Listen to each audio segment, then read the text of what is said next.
What's going on, traders? We got a lot to talk about in this video, so let's get straight into it. So in our last video, we were talking about a potential drop and how we could see a drop heading into Apple and Amazon earnings. And it looks like that drop is finally here. Now, is this the ultimate drop that we've been talking about? Because you guys know that I do expect some type of huge market correction to come. I don't think we're quite there yet. Okay, I know you guys hate when I say that because anytime a drop comes within the market, I always let you guys know that I don't think this is the ultimate drop of all drops. I still think we have one more bounce, okay, one more bounce, and we're going to talk about why. And so we're looking at the NQ daily time frame here. We see these rising wedge patterns. We talked about this. If you're new to the channel, rising wedge patterns are pretty much very, very strong bearish patterns. They're probably one of my favorite bearish patterns because they're just very easy to predict. And so we're looking at the NQ daily time frame, and it looks like we're heading towards about 20,200 range. That's where we're pretty much heading towards. Very, very strong support here. And we talked about this before, where this area of turbulence right here, very, very annoying. And for me to be really bearish, I would like to see us break below this, okay? Really, really break below this and just stop these guys out of their position. Let's actually make this more clear here. So right here, we're going to have a really hard time unless we get like bad news, and I mean very bad news. Maybe Apple earnings, Amazon earnings is really bad, whatever the case may be. Unless we get really, really bad news, I find it tough for us to really break below this area just off basic market movement. And so it's very important that we get below this area for me to really start, I mean really start being bearish.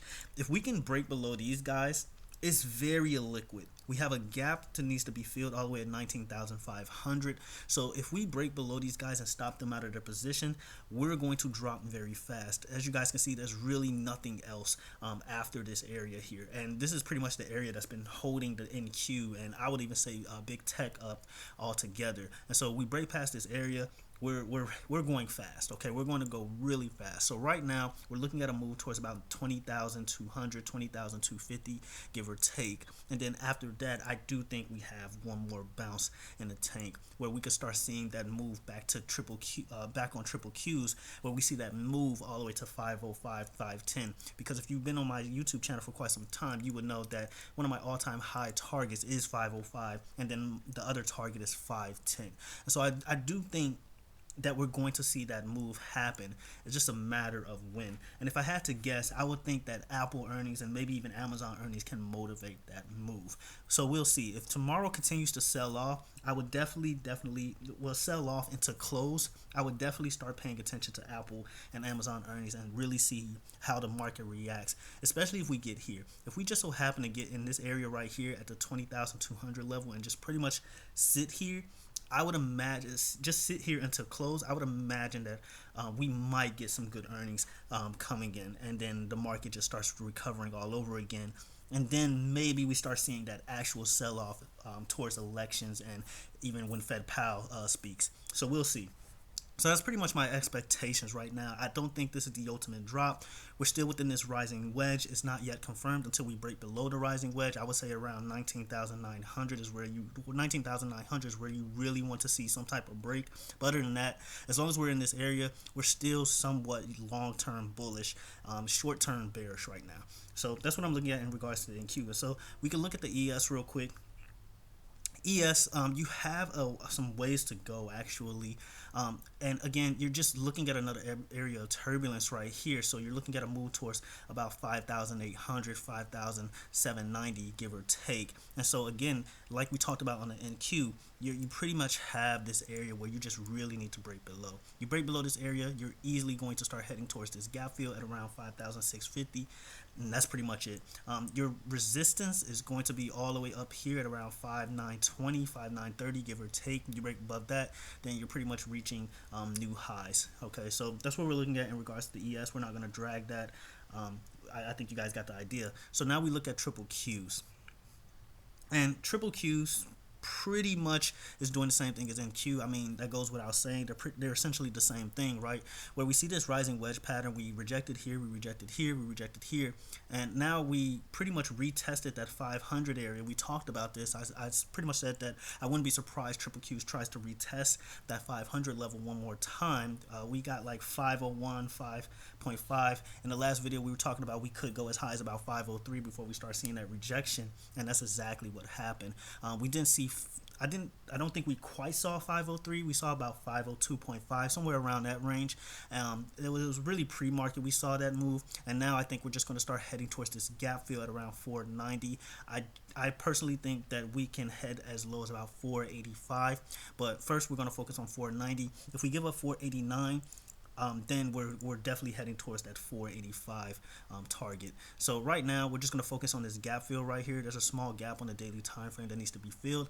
Once we fill this gap, I think we're going to have one more bounce. We start heading towards about 503, 505, and then possibly we'll start seeing some type of real rejection come in across the market, maybe for elections, maybe when Fed Powell speaks, who knows.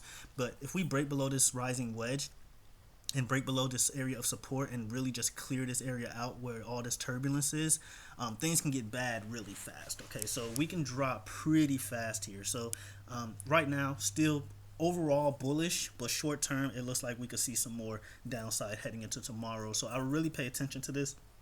If we close tomorrow at around, I would say 490, 489, I think that's a good sign for Apple earnings and Amazon earnings.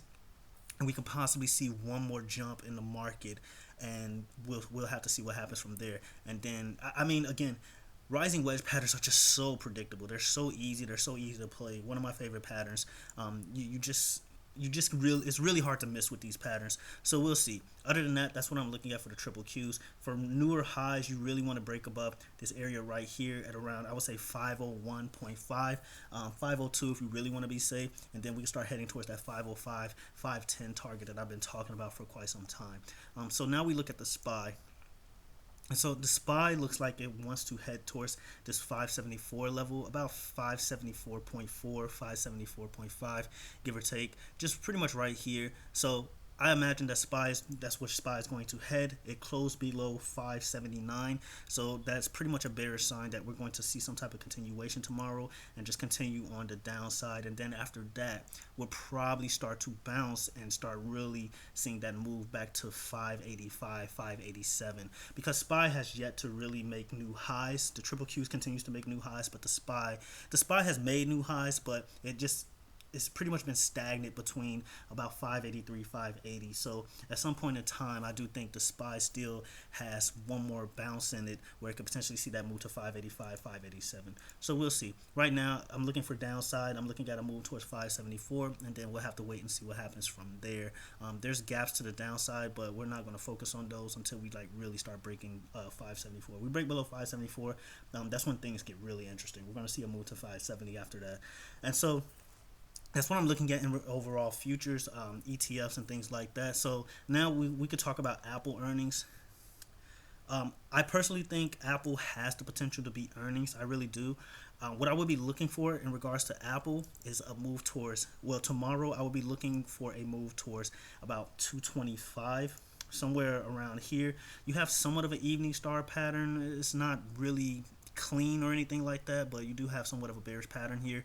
So I do think Apple tomorrow, if the market continues to drop, Apple's going to see a move towards 225, and then after that I think Apple has the potential to bounce from there. So that's what I'll be looking at in regards to Apple. A move to 225, and then for earnings, I do think there's potential for Apple to really see a move towards 250, 260.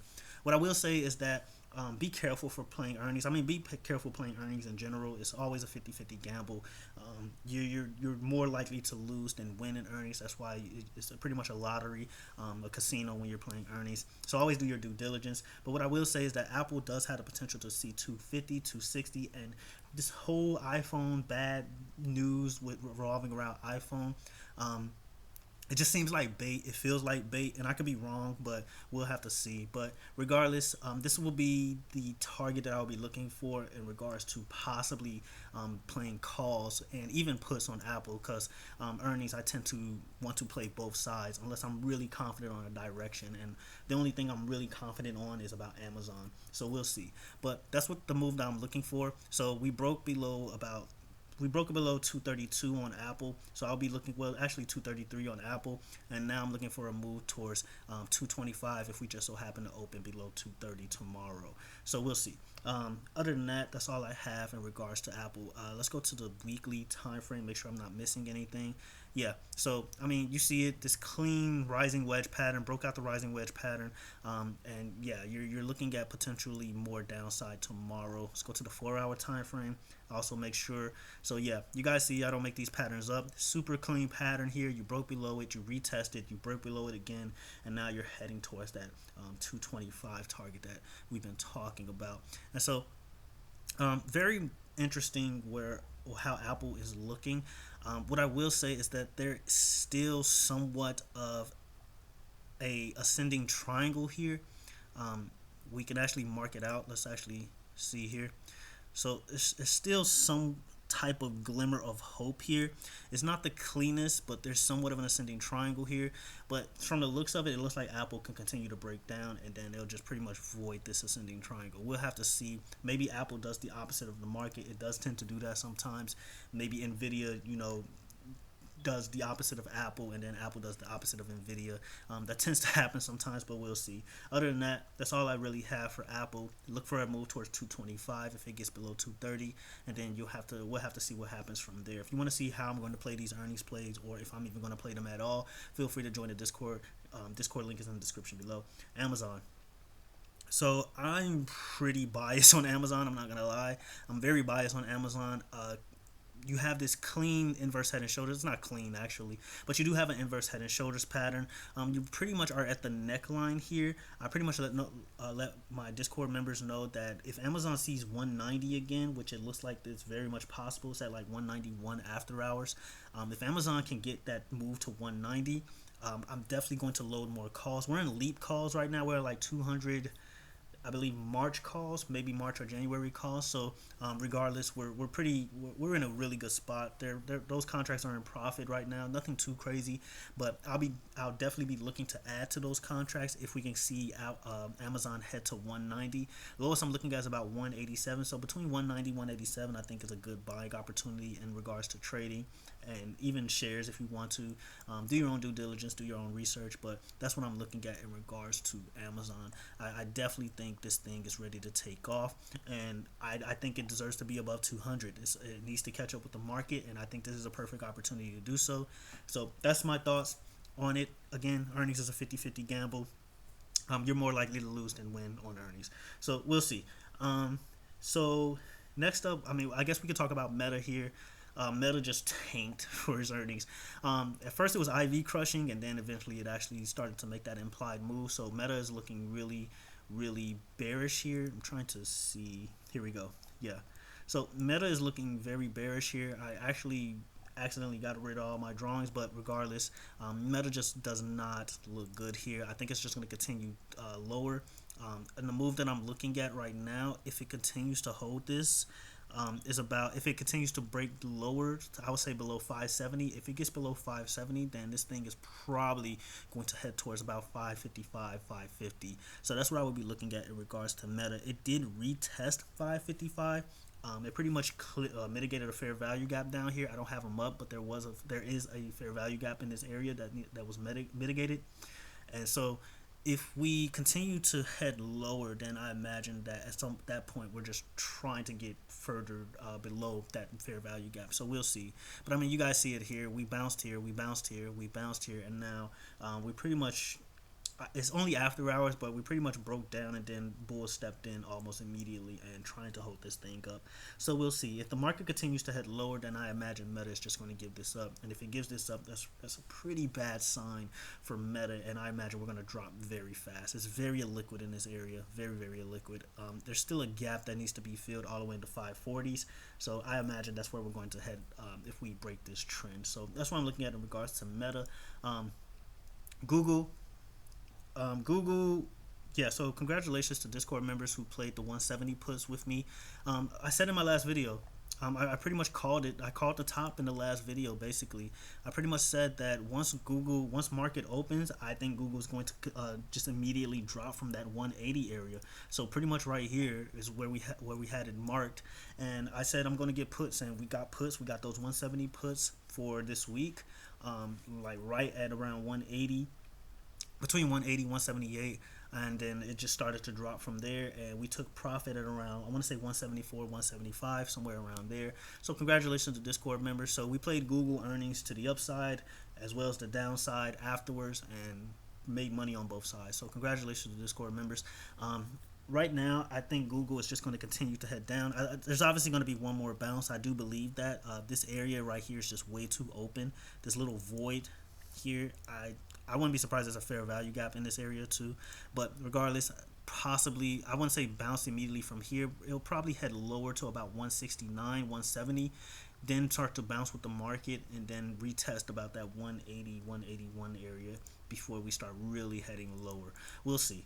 So that's what I'm looking at in regards to Google. So what's very interesting, and another reason why I don't think a bounce, I mean not a bounce, but this is the ultimate drop of all drops, is because in our Discord, our bot alerted that a whale is doing 18 puts for the VIX. So there's an 18 strike put for the VIX, November 20th. So this is very interesting. So if you don't know, the VIX is the volatility index, and it does the opposite of the market, or the market does the opposite of the VIX.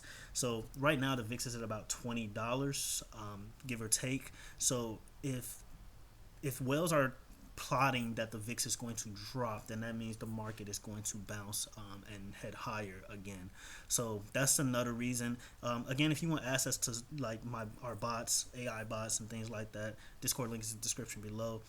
You have SOXL puts coming in, you have CNC calls coming in. What else?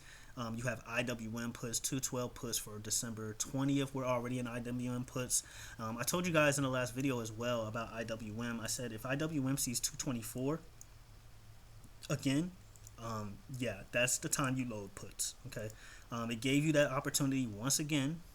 So you see it right here. It blessed you with another opportunity. It went to like 224, 225. I told you guys in the last video that I will be loading up more puts there, and boom, immediately started to drop. So I let the Discord members know that I'm averaging in on IWM puts, and we got in at around 224 223 range, and it dropped immediately from there.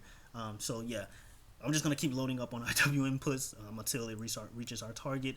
Again, if you want access to that, Discord link is in the description below. But other than that, that's all I really have for this video. Hopefully you guys got something out of it. That's really all I have. Until the next video, traders, you have a good one.